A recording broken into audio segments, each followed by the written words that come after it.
I want to get into the description of what the deputies find when they come and they examine this scene. I want to circle back a little bit because I neglected to mention a couple of things, very basic. But when Mr. Kelly went out onto his patio and when he fired the shots in the upward direction and he sees the individuals with the backpacks run off, he also notices something else. He notices movement coming from a different direction further away. He doesn't see people at that time, but he notices movement, and he thinks that perhaps there are other individuals out there. When the deputies arrive the first time on scene, he mentions to those deputies that there might have been two groups out there, and that's something that he tells them from the very beginning, so I wanted to make sure I didn't forget to mention that.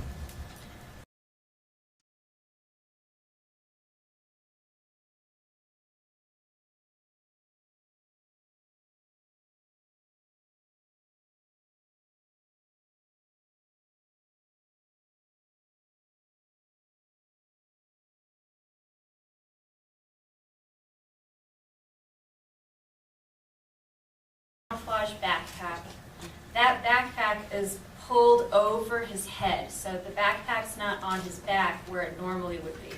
It's up over his head more, and it appears to be unzipped. There are certain zippers that are undone on this backpack. The fanny pack that Gabriel was carrying is really not attached to him in a normal way. It might be dangling from the backpack or lying at his side. That's very unusual because the fanny pack appears to be next to him rather than on him. Gabriel's wearing tan pants and he's wearing a camouflage shirt with a jacket over the top. Gabriel has a radio on his hip, one of those two-way radios. The deputies don't find any drugs, they don't find any guns on Gabriel. They do find that radio. They also find a cell phone inside Gabriel's jacket. So he had a radio with him and he had a cell phone with him. Mr. Kelly, while the deputies are out examining the crime scene, he makes some statements to the deputies while they're looking at the body. He expresses that he's puzzled because the deputies didn't find the body earlier when they had searched through this area where it was eventually located. And he says, maybe this happened after you left, trying to explain how it could be that there were deputies searching this area when he originally called and they didn't find this person there. He says he doesn't know what happened. Mr. Kelly then is moved away from the body and he's told he has to stand outside with one of the deputies who's there. He asks for water and the deputy tells him, no, you can't go inside to get water. He's told he can't go back into his house and that he has to stay where he is. And then Wanda, who was inside the house and doesn't really know what's going on, they take her outside of the house and they tell her to sit in the back of a patrol car. And she sits in the back of the patrol car, and those doors are locked. She can't get out of the patrol car. She doesn't know what's going on. Nobody tells her what's going on. She's confused. She's scared. She doesn't know why she's sitting in the back of a patrol car all of a sudden. She doesn't understand why she's been separated from her husband on the scene, and she doesn't know what's going on with him. She does see Mr. Kelly being walked past the car that she's in, and he's in handcuffs now. She sees that, her husband in handcuffs, walking past the car where she's sitting. And now she's very scared. She doesn't know what's going on. Now he's being taken to the police station to go be questioned. They're both scared. Neither one of them know what's going on. They just know this is bad, and this is not what we thought was going to happen. We didn't see our day ending like this at all. Mr. Kelly does an interview at the Sheriff's Department, their investigation unit, and he is interviewed by Detective Einsa and Detective Barba. They're both sitting in on the interview. He agrees to talk to them because he wants this case to be solved. He wants to find out what's happening. He wants to tell them what he knows. And he agrees to talk to them. And he hopes that if he talks to them, they'll understand what he's saying, and they will help him try to find out what the truth is, to try to find out what happened to Gabriel. The evidence is going to show that this interview is very, very hostile. It's clear that the detectives in this are not interested in anything other than obtaining evidence of Mr. Kelly's guilt. They're not interested in being open-minded to listen to what he's saying. And once again, we find examples of law enforcement changing Mr. Kelly's words when he doesn't say what they want him to say, when he doesn't say the thing that makes him guilty. Mr. Kelly, during this interview, continuously denies shooting anybody. He's asked repeatedly, and he repeatedly denies it. He denies that he shot at anybody. He says, I never shot at anybody. I never shot in the direction of people. The detective in this interview directly accuses Mr. Kelly of shooting this person, and Mr. Kelly continues to deny it. Mr. Kelly tells the detectives that he fired up into the air, and he brings his arms up to try to demonstrate the direction that he was firing. The detectives don't bother to put a map, let's say, of his property in front of him.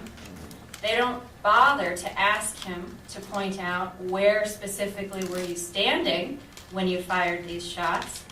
They don't bother to ask him what direction he was firing in. They don't walk him through the scene, and a lot of investigations do that. When there's a shooting and the shooter is a cooperative person, the investigators take them to the scene and they say, show me where you were standing. Show me where you saw the people. Show me where you were aiming. Show me this, show me that. That's a common thing that investigators do for shooting incidents. They didn't do that in this case. They didn't even give him a picture of the scene. They didn't have him draw anything. They didn't allow him to do anything to truly show them where he was, where these people were, and which direction he was firing in. They didn't bother. In this interview, they tell Mr. Kelly that they're going to do ballistics. And they tell him, listen, we're going to do ballistics. If those ballistics show that that bullet came from your gun, then you're going to be in really big trouble. They continue to pressure him to tell the truth. They tell him to help yourself out. In spite of all of this browbeating that he's getting by these detectives, he doesn't waver. He continues to tell them what happened. At one point in this interview, the detective tells Mr. Kelly that his statements don't add up. He says, they're inconsistent. You're making inconsistent statements. Mr. Kelly asks the detective, he says, what do you mean? In what way are my statements inconsistent? What do you mean? And the detective doesn't tell him. He just says, well, what we've heard on scene, what you're saying here, it doesn't match, doesn't add up, doesn't give him any opportunity to explain or to clarify or to otherwise try to bring some understanding where there might be a misunderstanding.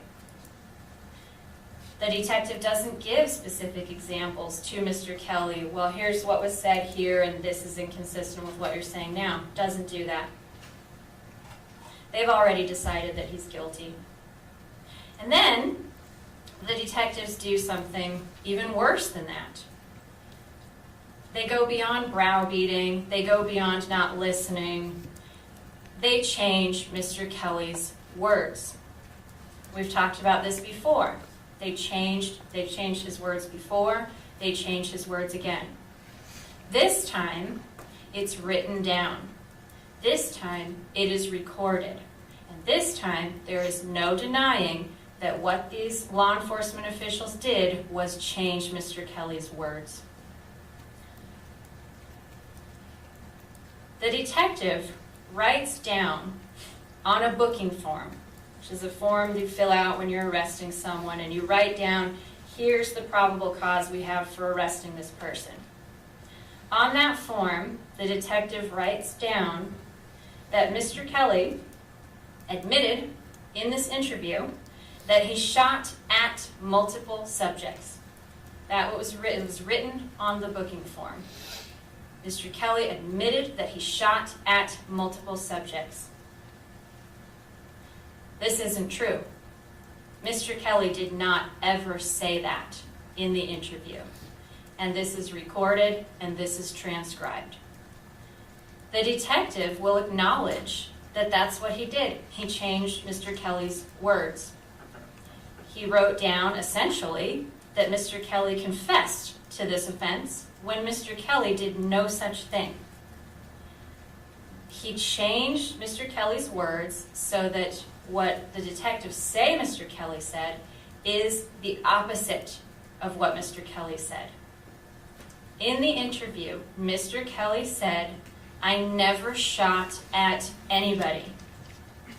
And on the booking form, the detective wrote down, Mr. Kelly was interviewed and admitted to shooting at multiple subjects. The evidence will show that the detectives changed Mr. Kelly's words. During this interview, the evidence will also show Mr. Kelly offers to tell the detective where his rifle is. Mr. Kelly wants them to do ballistics. Mr. Kelly hopes that they find a bullet. Mr. Kelly knows that he did not shoot this person, and so he wants to help them out. So he says to the detective, "I'll tell you where the rifle is." The detective says, "No, we'll just get a search warrant." At this point, Mr. Kelly's been so browbeat, he just goes, "Okay, fine." The detective's not interested in Mr. Kelly's help. And later, the evidence will show that that gets turned into this argument about Mr. Kelly trying to hide his weapon from investigators, when in fact, the opposite happened. He told the investigators, "I will tell you where this weapon is." They said no, they weren't interested in his help. Then there are some attempts to justify this behavior.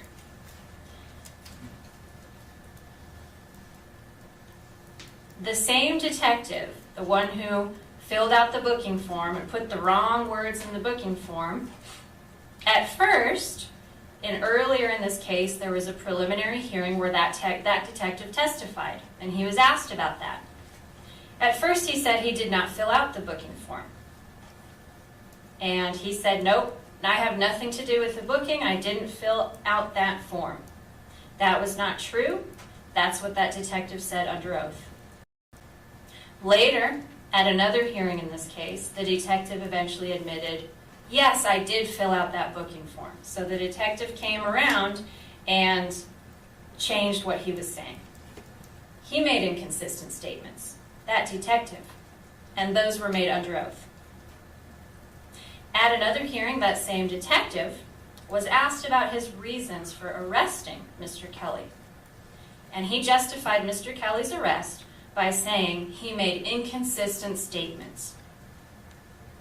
When actually, when the detective was challenged to provide what were those statements that Mr. Kelly made that were so inconsistent, the detective couldn't provide those, and so the detective just made something up. This is at a hearing, under oath. The detective testified under oath that Mr. Kelly, in his interview, the initial interview he had with the detective, first denied having shot his rifle at all, and then later Mr. Kelly admitted to firing his rifle. That was brought forward by the detective as one of Mr. Kelly's inconsistent statements to justify arresting him. Once again, not true. Mr. Kelly never ever denied firing his rifle. The detective was having a hard time with these questions, and so he just made up an inconsistency that didn't exist. The investigators in this case have obviously decided that if evidence against Mr. Kelly doesn't exist, or if they can't think of it in the moment, it is okay to just make it up. the evidence is going to show that this entire investigation is just as biased as that interview with Mr. Kelly. Law enforcement officials are putting words into his mouth that he never said. They accuse and confront him in his interview, and they act later to confirm their own bias rather than finding the truth. The evidence will show that law enforcement does not investigate any other possible explanation for Gabriel's death. They don't get a bullet, they can't recover a bullet, so they can't match this wound to any gun or anything. They don't initially order much forensic investigation. They don't wait. They don't take the time to really do the investigation that they should. They just arrest Mr. Kelly. They could have waited. You know, there's no law that says these detectives have to make an arrest the moment they suspect someone. They didn't have to do that. They could have done a thorough investigation first. They could have tested some other possibilities, some other explanations first. They didn't do that. They eventually find out there's no bullet, so they can't prove that this shot was fired from this weapon. And now there's no way for them to even prove which kind of weapon caused the wound that killed Gabriel. So now the investigation is in a difficult place. It's a weaker case. This investigation desperately needs witnesses now. And sure enough, they come out of the woodwork. There are a number of different people who've come forward in this investigation and claimed that they were witnesses to this event. The state's here in this trial, and you're going to hear from one person. You're going to hear from Daniel, who says he was with Gabriel. Daniel says he's the only person who was with Gabriel when this happened, the only person who saw what happened. Well, it's odd then, because there are other people who've come forward and said, no, I was there. No, I was there. More than one. And those folks are making false reports about Mr. Kelly. They did so pretty quickly, as it turns out. Law enforcement didn't express any kind of concern at all that there are multiple people coming forward claiming to have been witnesses to this event. And law enforcement doesn't express any concern when those people make statements and claims that are in fact verifiably false. For example, first person who comes forward is a phone call that the sheriff's department gets the day after this incident takes place. Somebody calling up claiming to be called Miguel, and he claims that he's related to Gabriel. He says, that's my uncle. I know Gabriel, he's my uncle. And I was there, and I saw my uncle get shot. That's what he says. He never comes forward after that. This phone call, there's voices in the background of other people who are talking to him while he's talking to law enforcement. And law enforcement doesn't follow up on this for months and months. And that's sort of a casual, they meet with some of Gabriel's family members and they say, hey, doesn't he have a nephew named Miguel? Family members, no, he doesn't. There is no nephew Miguel. Who's that? So somebody claiming to be related to this person calls law enforcement and they make claims and statements about this case, and those are verifiably false. Does this concern law enforcement? No. Does law enforcement think maybe this Miguel person is a potential suspect? No. Does law enforcement do anything to follow up to find out what's happening here? No. They don't care. They've got their guy. They're not interested in other possibilities. Shortly after that, that's Miguel. Shortly after Miguel, you have Ramon. Ramon shows up. Ramon is picked up in, I believe, Sonoita for alien smuggling. He's trafficking people through somewhere, and Border Patrol picks him up. And after he gets arrested, he says, hey, I was there.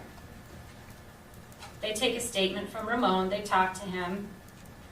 Ramon says some things that are concerning.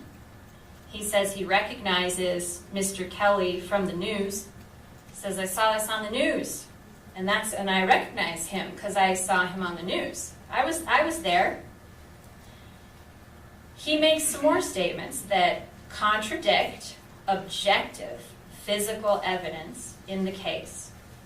Many such statements that contradict objective physical evidence in the case. Many such statements that are verifiably false based on what law enforcement knows about the scene and about what took place. Does law enforcement pursue that? Do they challenge Ramon? Do they consider Ramon to be a possible suspect? Do they ask questions about why now not one person but two people have come forward to say, Mr. Kelly did it, he's the bad guy, and those statements don't match up with anything and they seem to be false statements? Is that a concern for law enforcement? No, they have their guy. They don't need to worry about investigating other things. So we get Miguel, we get Ramon, then we get Daniel. Daniel comes forward in a very controlled manner. This is controlled by Gabriel's family and controlled by a supposed family member who goes by the name of Juan Carlos Rodriguez.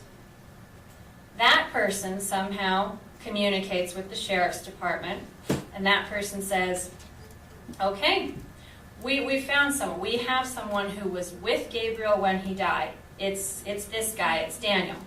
Okay.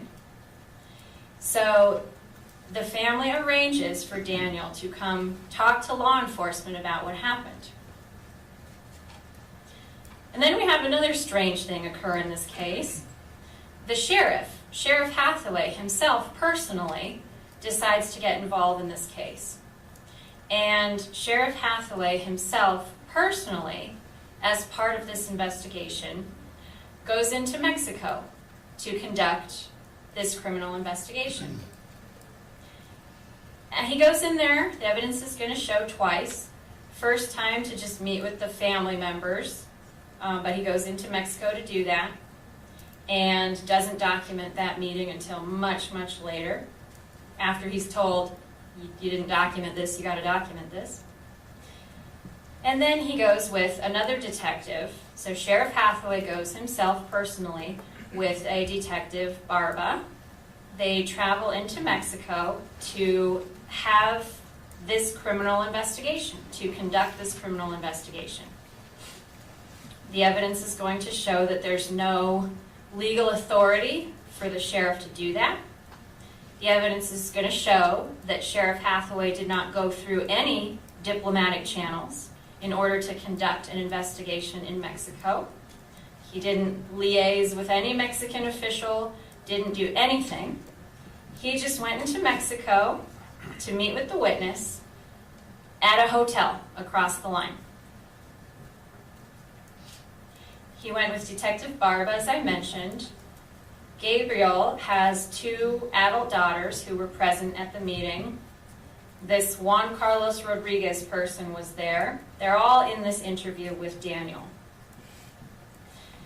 That interview takes about 45 minutes. They talk to Daniel. They don't record that interview. After the interview is finished, Sheriff Hathaway records a summary of the interview. So he gets the witness to essentially say again, tell us again what you just told this detective, but now we're going to record you. That recording lasts 6 minutes. So that's the documentation that they did of the interview that took place in Mexico with Daniel. After that interview, Daniel provides numerous other interviews, and Daniel testifies in a preliminary hearing in this case. Over the course of these numerous interviews, it becomes clear that DRR, Daniel, I'm used to using his initials, Daniel, he continuously changes and adjusts his story. And it's also very apparent that Daniel is handled by whoever's interviewing him very differently from how Mr. Kelly was handled. If Daniel says something that's verifiably false, for example, he gets an opportunity to explain it. He gets an opportunity to clarify. And inevitably, if he is caught in an outright lie, which does happen, he'll claim that he just misunderstood the question. That's what he does. The evidence will show that he makes many claims that are in fact verifiably false and that his claims are never challenged. He's always given the benefit of the doubt. Daniel's claims are contradicted by numerous other pieces of evidence in this case that I want you to watch out for while you're hearing this evidence. He's contradicted by other witness statements. So Miguel and Ramon tend to contradict him, as well as Mr. and Mrs. Kelly. He contradicts his own claims by changing what he says over time. And his claims are contradicted by the physical evidence in the case. I'm not going to go into every single inconsistency that Daniel has now. While you're listening to him testify, I want you to ask yourself, how does what he says actually match up with the physical evidence in this case? And the evidence is going to show that his statements do not match up. The evidence is going to show that it's in fact impossible to believe that Daniel was present when Gabriel was shot. For example, right off the bat, Daniel says all of this happened west of Nogales. Mr. Kelly's property is east of Nogales. Daniel's asked numerous times, where did this happen? East or west of Nogales? West. Not possible. Daniel states that after he was shot, Gabriel fell over backwards and landed on his side or on his back after he was shot. Also, not possible. Bodies found on the stomach. So if DRR is telling the truth and he fell over backwards, then after Gabriel was shot, his body was turned over. And that changes everything too. It's not possible to believe what Daniel says.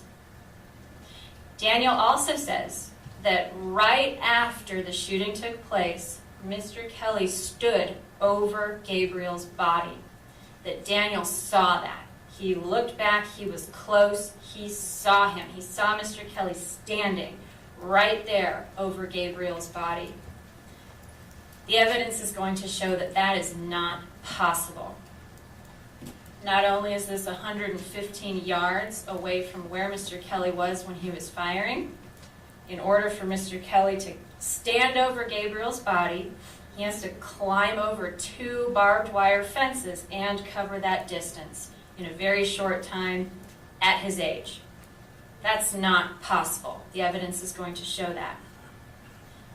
The evidence is going to show that Mr. Kelly is actually seen on camera by Border Patrol in a very different area after this shooting happens.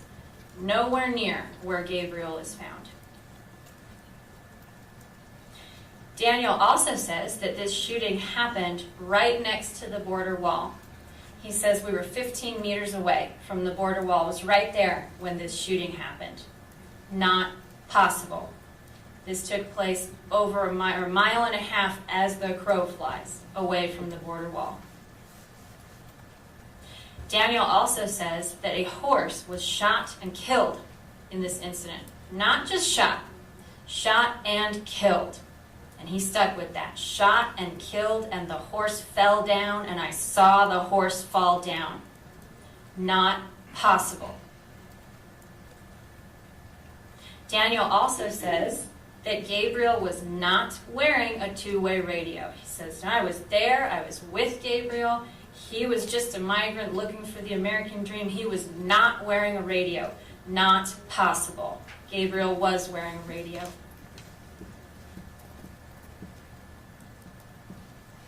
Daniel will also say that he and Gabriel, right before the shooting happened, they were right next to a road.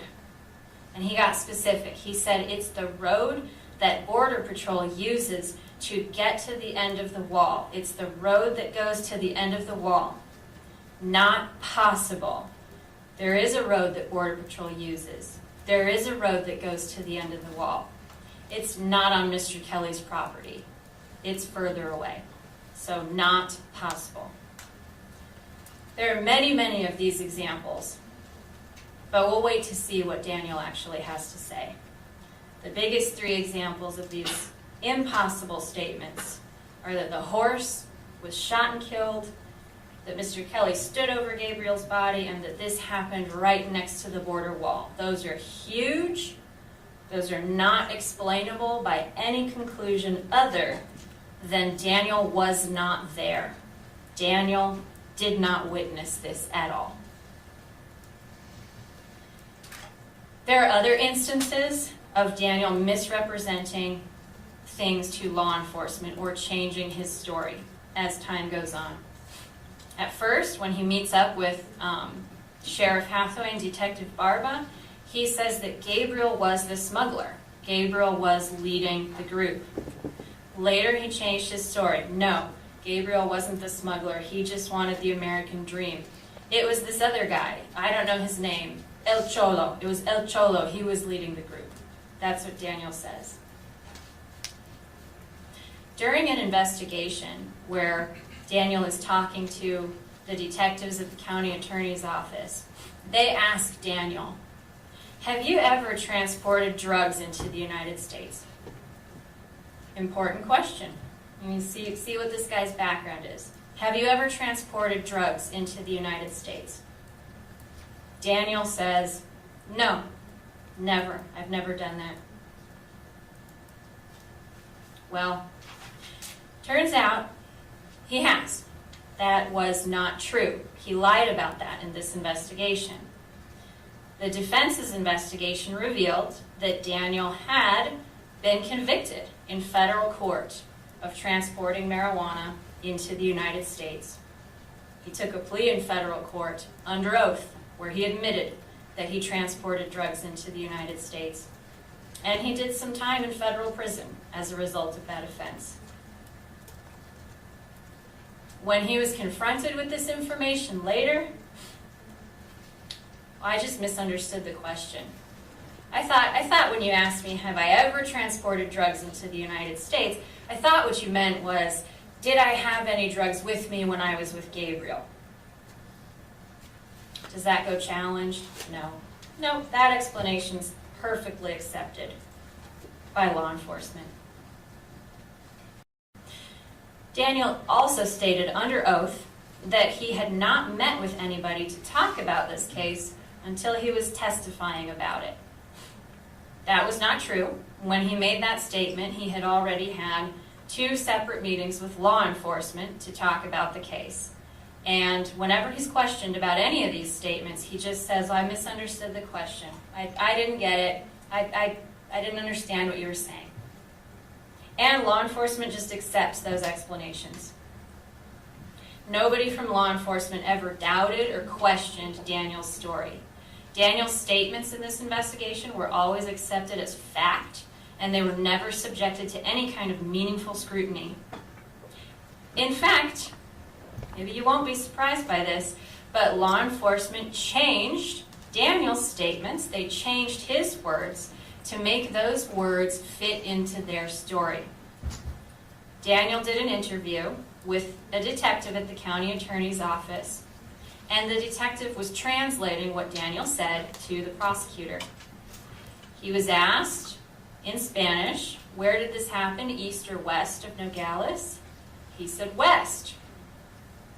The detective who was questioning him in Spanish said, oeste, west? Daniel said yes. The detective translated that, east. He said east. That's a problem. This keeps happening in this investigation, and that is a problem. Never, in spite of all of this coming out, does law enforcement ever seem to question if they have the right guy. They never seem to question what is going on with this witness. I'm going to leave Daniel for a minute here, but again, I want to come back to the big three. The three things he said that are impossible to believe. A horse was shot and killed when this happened. Impossible to believe. Mr. Kelly was standing over Gabriel's body right after this happened. Impossible to believe. And this happened right next to the border wall, 15 meters away. Impossible to believe. So keep that in mind when you're listening to this testimony, when you're evaluating this testimony. I want to talk very briefly just about the forensics that you will hear in this case. Because eventually law enforcement gets around to doing some forensic analysis of the scene. And the evidence is going to show there are some shell casings on the patio outside of Mr. Kelly's house.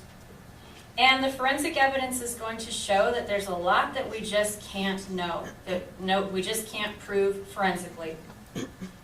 Biggest thing is there's no bullet. And when there's no bullet, there's no proof.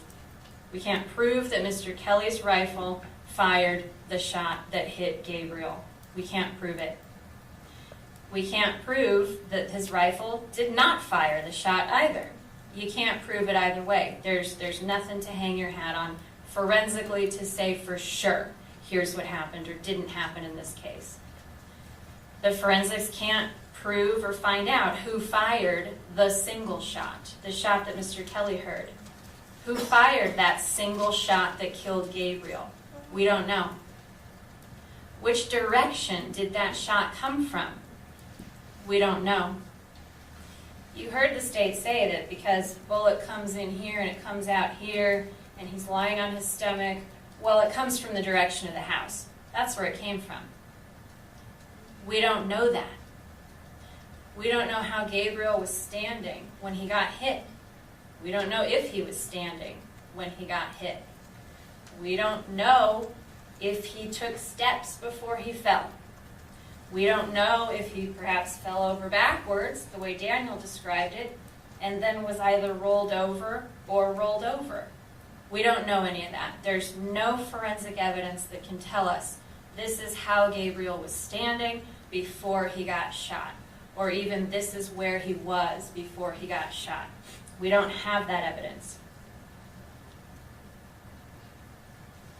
And who is Gabriel, and what was Gabriel doing there? Again, there's a lot that's unknown about Gabriel, about who he is and what he was doing there. All we have is the evidence, and we look at that evidence. The witness, Daniel, says Gabriel's looking for the American dream. He's a migrant, he wants to work, and he's just traveling unarmed, doing nothing, and suddenly Mr. Kelly starts firing at him. The physical evidence tells another story. The physical evidence shows that he's carrying a radio. You're going to hear about radios. He's carrying a radio. He's carrying camouflage. His backpack and his fanny pack are camouflage. The phone, Gabriel had a phone. They examined the phone. There are some photographs of Gabriel's activity on that phone. And you're going to see photographs of Gabriel on dates that are different from January 30th. You're going to see photographs of Gabriel from prior occasions on prior dates. In those photographs, you're going to see Gabriel wearing the same clothing. Same clothing he's wearing when he dies. He's wearing on other occasions, different occasions. You're going to see him carrying a fanny pack. You're going to see him carrying it in front of him, going across his body like that. Not down at his side, not dangling off of his backpack. He carries it across his body. Photographs will show that. The photographs are going to show Gabriel standing up high on a mountaintop somewhere. Fanny pack across his chest. Radio. He's got his radio again on that date. Binoculars. He's carrying binoculars this time too. What's he doing? I think we can make an inference about that. So, who is Gabriel and what's he doing on Mr. Kelly's property? Pictures are worth 1,000 words. And the pictures show that Gabriel is not somebody who's looking for the American dream. This is somebody who is engaged in trafficking. He's engaged in illegal activity. And I'm not talking about just coming across as an illegal alien. I'm talking about either scouting or smuggling, trafficking people, trafficking drugs. We don't know. But he's trafficking. He's involved in that world. And at the end of the day, the evidence is going to show that Gabriel is living a criminal lifestyle, and criminal lifestyles are dangerous. The evidence will show that there's one shot fired before Mr. Kelly leaves his house, and Gabriel died as a result of one shot. One shot, one bullet hole. That's what the evidence is going to show. The person responsible for firing that single shot is also the person responsible for Gabriel's death that day. And that person is not Mr. Kelly. Law enforcement had a bias going into this investigation, and they wrapped the evidence around Mr. Kelly. They decided he was guilty, and they made it work. They didn't let the evidence lead them to their conclusions. They let their predetermined conclusions lead them to their interpretations of the evidence.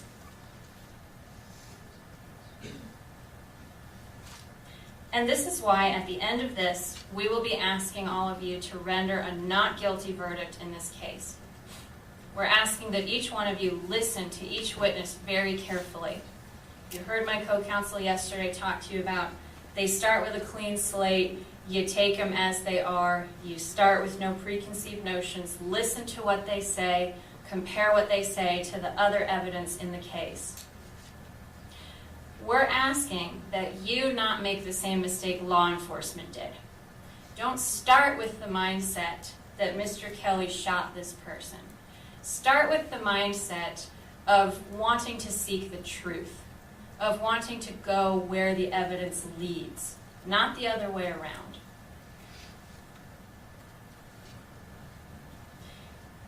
And we're asking you especially to consider the physical evidence in this case.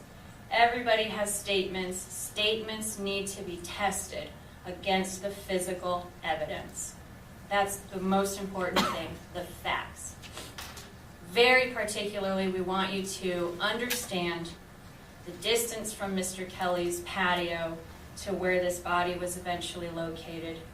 Pay close attention to all the photographs that you see, the drone footage that you see of this property, and pay close attention to the number of obstacles that are in between where Mr. Kelly was standing and where Gabriel was eventually discovered.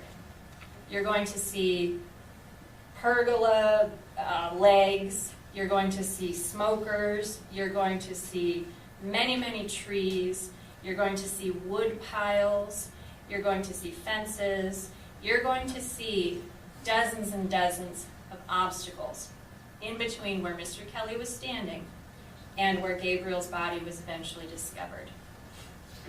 And you're not going to see in any of those obstacles, you're not going to see a bullet hole. You're not going to see any lead residue, any of those obstacles.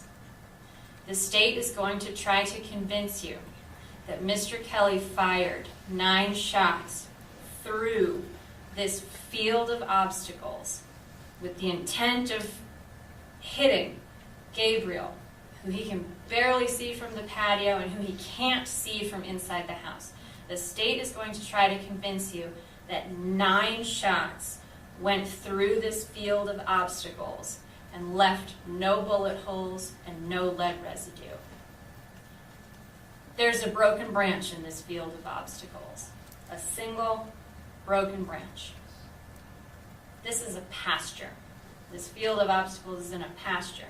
Animals all over this place all the time. In that broken branch, again, there's no bullet hole, there's no lead residue, there's no evidence whatsoever that that branch was hit by a bullet. There's no evidence that any bullets went through this field of obstacles, let alone 9 of them. So keep the physical evidence in mind, keep the forensic evidence in mind when you're listening to witnesses tell their stories. Keep other witness statements in mind to compare with the witnesses that you're hearing. And keep the known facts of the case in mind, to have in mind when you're listening to people testify. The facts that can't be disputed. Have those in mind when you're listening to the witnesses. The state in this case is going to ask you to speculate about motives and meanings. He sent this text message. Here's what he meant. This is what he thought. This is what he felt. They're going to ask you to make subjective determinations about what certain phrases mean. They're going to ask you to make subjective determinations about what somebody feels or what somebody thinks. We're not going to ask you to do that. We're going to ask you to not speculate. We're going to ask you to rely on the facts of this case, the facts, the things that we know. And finally, before I wrap up, I just want all of you to remember, co-counsel talked about it yesterday, but remember who has the burden of proof. This table has the burden of proof. This table has to prove to you that Mr. Kelly shot Gabriel. We don't have to prove that he didn't. We don't have to prove that he's innocent. All right? It's their job to prove that he shot Gabriel.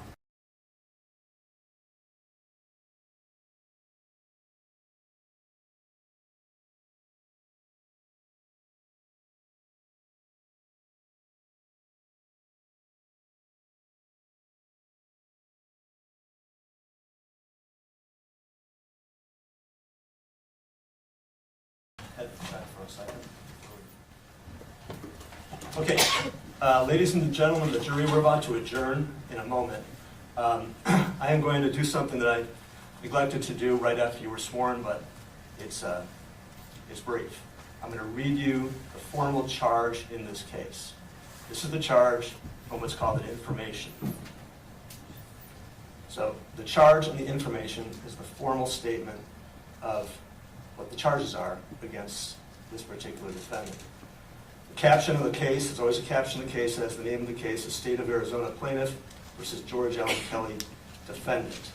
It reads as follows. In the name and by the authority of the State of Arizona, George Allen Kelly, date of birth 1/27/1949, accused by the County Attorney of Santa Cruz County, State of Arizona, by this information filed with the clerk of the above titled court this 15th day of March 2024 of the crime committed as follows. Count 1, second-degree murder. George Allen Kelly, on or about January 30, 2023, did commit second-degree murder by causing the death of GCB without premeditation. Count 2, aggravated assault. It alleges George Allen Kelly, on or about January 30th, 2023, using a rifle, a deadly weapon or dangerous instrument, intentionally did place DRV, also known as DRR, in reasonable apprehension of imminent physical injury. All of the above, as set forth, contrary to the form, force, and effect of the statute in such cases, made and provided against the peace and dignity of the State of Arizona, and signed by Ms. Kimberly J. Hunley, Chief Deputy County Attorney. All right, we're going to recess for the day. The admonition, it's a long weekend, 3 days. We're going to come back Tuesday morning. I'm going to order that you be present in the jury room Tuesday morning at 8:30 assemble. Once again, we can't do anything until you're all present, so please all be punctual.